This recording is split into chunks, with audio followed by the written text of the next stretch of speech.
Hello, I hope you are having a lovely day today. I am sharing with you one of the most requested videos is, can you talk about what you do to your hair or your hair routine or what shampoo or conditioner do you use on your hair? How do you keep your hair long and nice? And I have avoided doing this video because it's really uncomfortable for me because I don't feel like an expert in the area of hair care. I just know what works for me. The number one thing of I think why I feel uncomfortable doing this is because everyone's hair is so unique. So what does work for me might not work for you. That being said, I'm just going to share everything that I've learned with hair, and hopefully if you have questions somewhere along the line in this video, that question will be answered or something will stand out for you to try if you're trying to grow your hair out, or if you are trying to find new products to buy, if you're trying to leave the traditional style shampoos and conditioners and buy more natural stuff. To give you helpful tips with that, I'm going to share with you all of the shampoos and conditioners that I use now.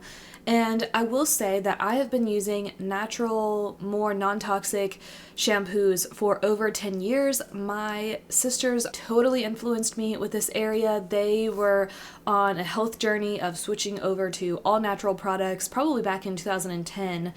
2011, 2012, that time frame, and they really went all in, and I always just kind of followed along in their footsteps, learned from them, whatever things they tried out and found worked, that's what I ended up doing. So the brand of shampoo and conditioner that I switched over to from using your, normal store-bought shampoos and conditioners, or like even your boutique, I think for a while I was using like Paul Mitchell or something like that, but the products that I switched over to was the Kiss My Face brand. They have a shampoo and conditioner. I actually don't know if they still sell shampoos and conditioners because for a while they were discontinued, which is why I had to find new products that I liked.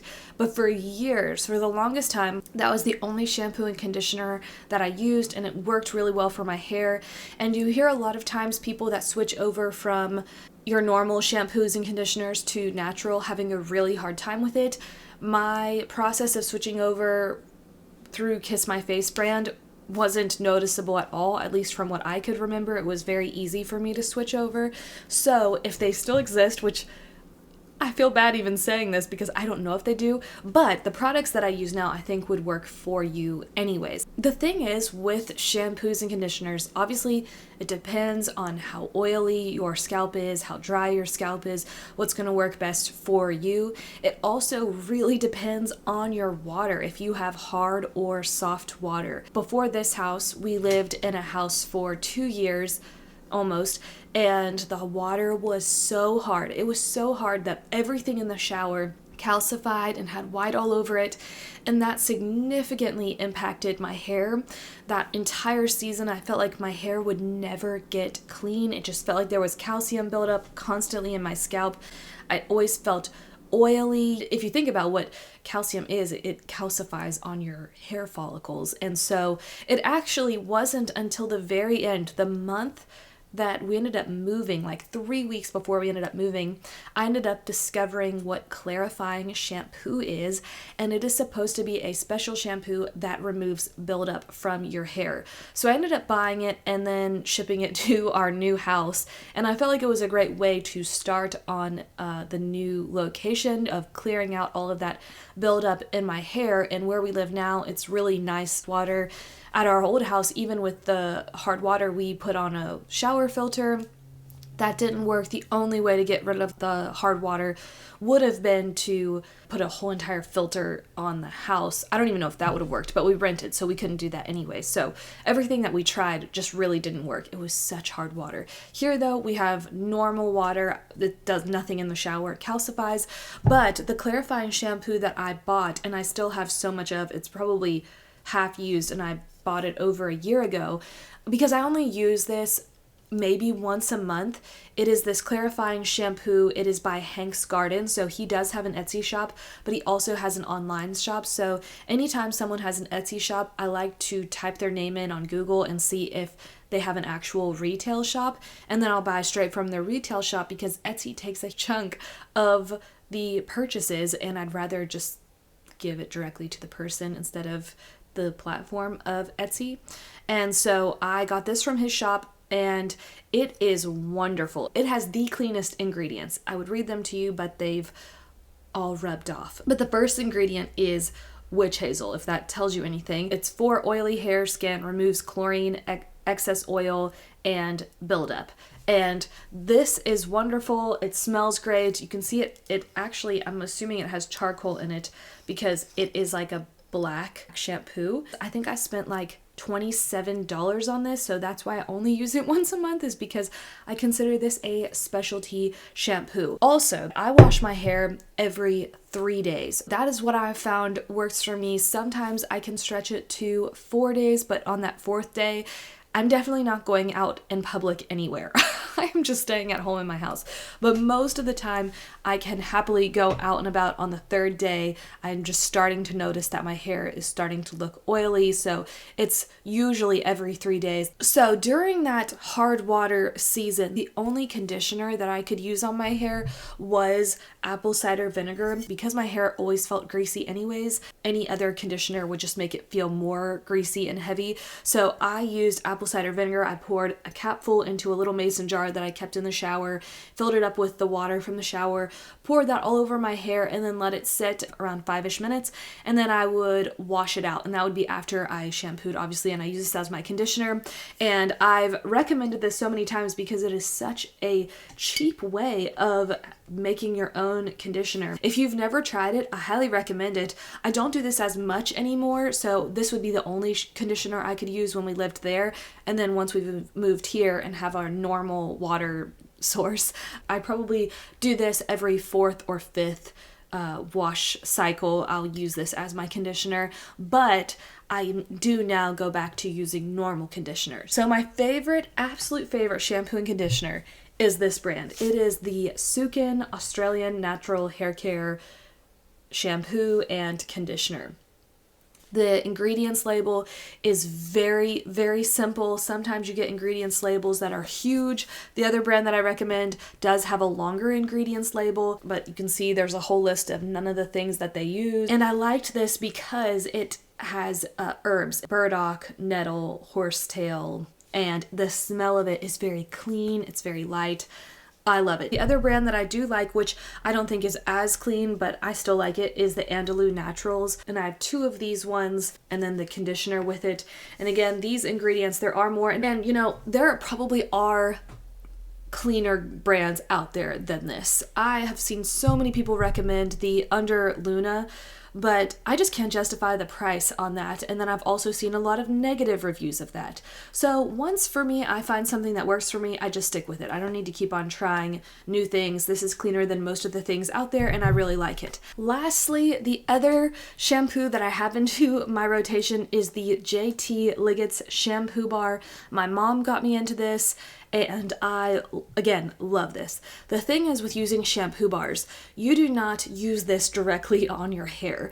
You, in the shower, get it all sudsed up on your hand, and then with the soap suds on your hand, that's what you then rub into your hair. So I never apply the soap bar to my hair. I only use the suds that I get from it applied to my hair, and whenever I use shampoo bars, I always do it twice. So I'll get all the suds in, shampoo it, wash it out, and then I'll do it a second time. This is wonderful for traveling, and it works wonderfully. The ingredients in this are super clean.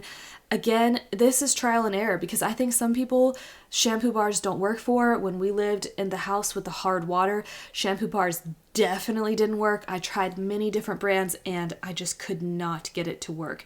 So you just kind of have to try it and see what works for you if your hair likes it. These usually are the ones that I go to the most often, but I do keep it on a rotation. Not for any reason. I could probably just stick with these 2, but I don't know. I think it's fun to have choices in the shower of whatever I end up deciding to use. So that's what I use on my hair. Now, my hair is wavy-ish for a season. For about 2 years, I did no heat. So the 2 years that we lived at the hard water house, whenever I would blow dry my hair, it just made my hair look like it was a grease ball because of the buildup. So I always let my hair air dry, and I really tried to learn to embrace the natural waves in that season. And that was really challenging for me because I come from always straightening my hair. My hair was always very short growing up. It was never longer than shoulder length.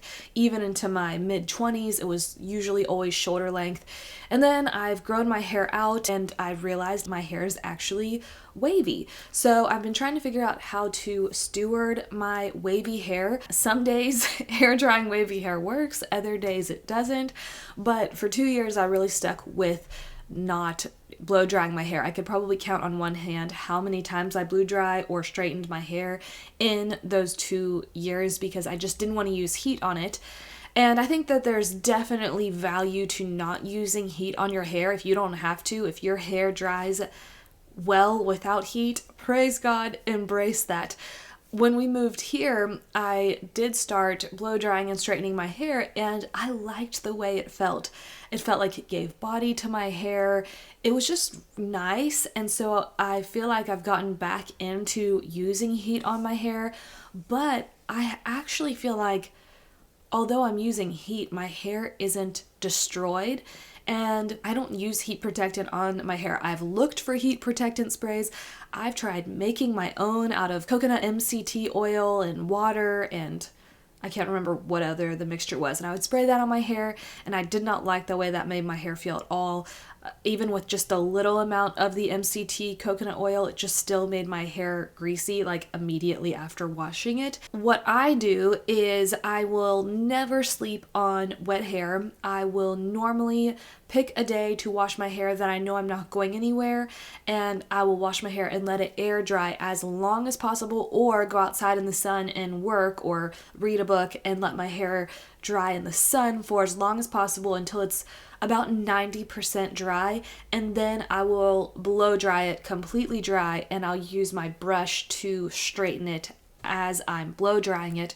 And that's what I did today. I let it dry 90% of the way, and then I blow dried it straight, and this is what it looks like. So this is not with a straightener, this is just blow dried. And sometimes if my hair doesn't blow dry that great, or if it's completely air dried and it has some kinky waves randomly, I will run the straightener through it just so that it looks presentable. But I think that's been key to keeping my hair looking healthy while still using heat, is allowing it to air dry. Now, I'm not against heat protectant spray. I just haven't found a brand that I like that I would be happy with spending money on that. So if anyone has recommendations for a natural heat protectant spray, or if you've figured out a recipe of making your own, that would be awesome. Another thing I don't use anymore is dry shampoo. Back in college, I used dry shampoo all the time, and then I still used it probably all the way up until I met Scott, and then I switched over to making my own. There was an Instagram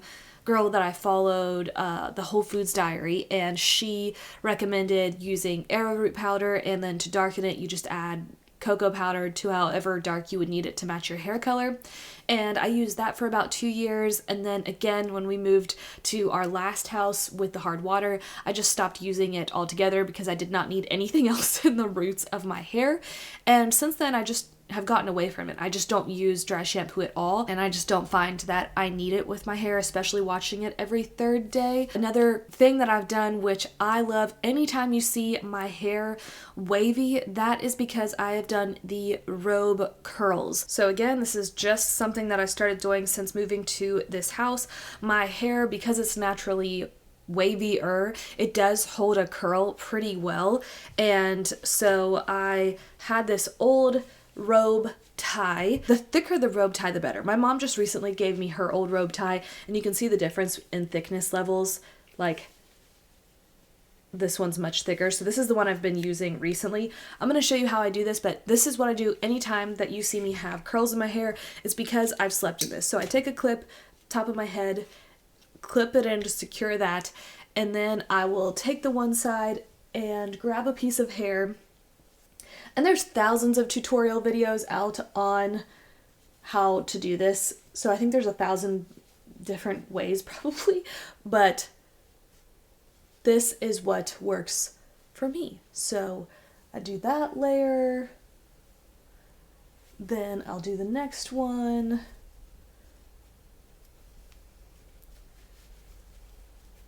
and then I'll do the next layer,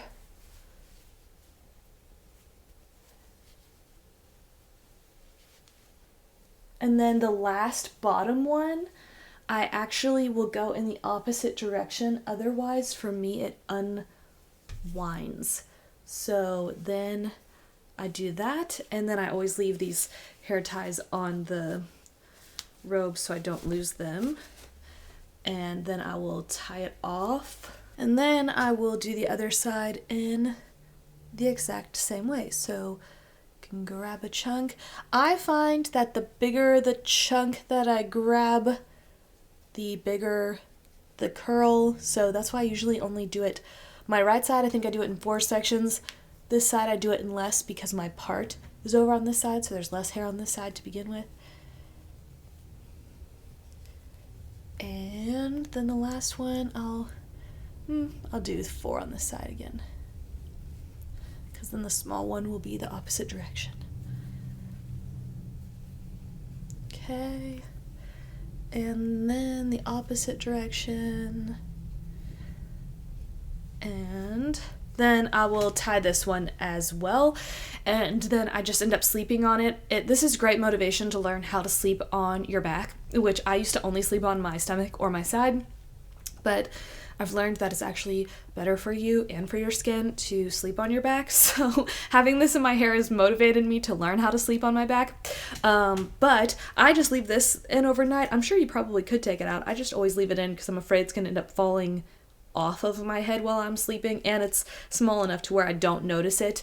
And then in the morning I will wake up and then just undo the whole thing, and my hair will be wavy. Just like, I mean, you've seen other videos where my hair is wavy, or not wavy, curly. It has like big curls in it, and it is always because I've slept in this. I never use the curling iron on my hair. There are times though, like you can see, sometimes it gets wound up and you have to be kind of gentle with your hair.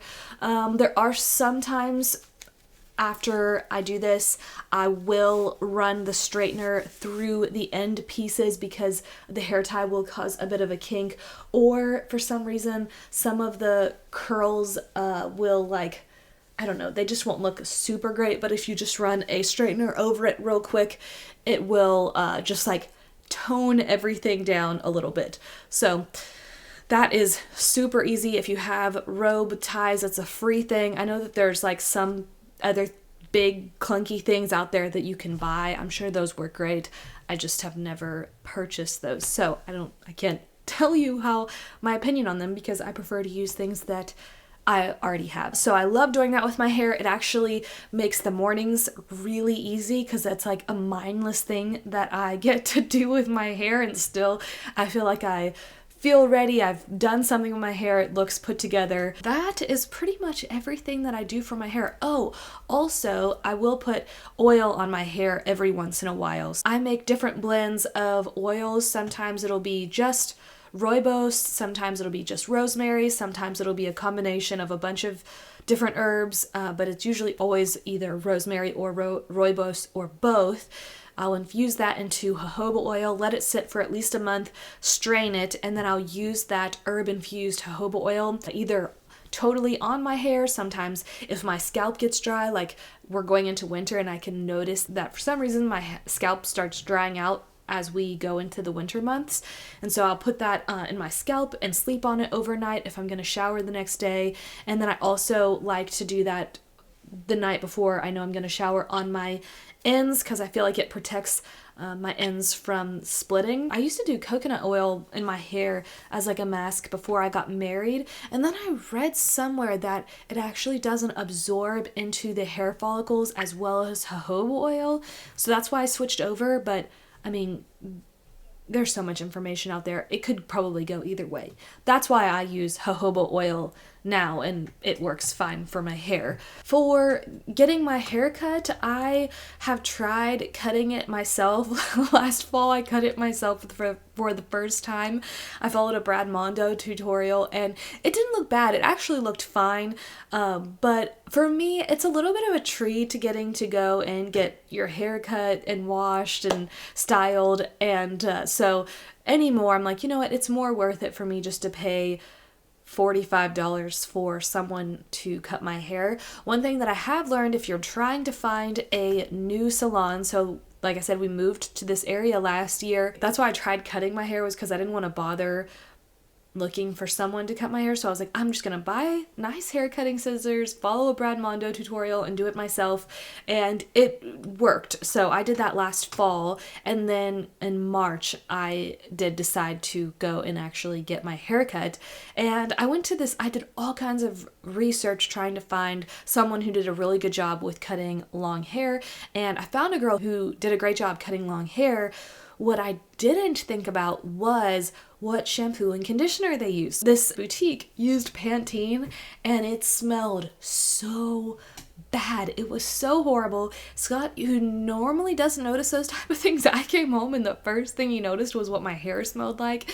And you know, after you get your hair cut somewhere, you want to like embrace how it was styled, or that feeling of a fresh haircut. And my hair smelled so bad that I had to wash it. And I realized in one of my videos where I was talking about going thrifting and I was talking about things smelling bad, I think I need to be a bit more specific when I say something smells bad of what I mean, because I was saying thrift stores that smell bad. I meant that cleaning chemical fake fragrance smell is what I can't stand.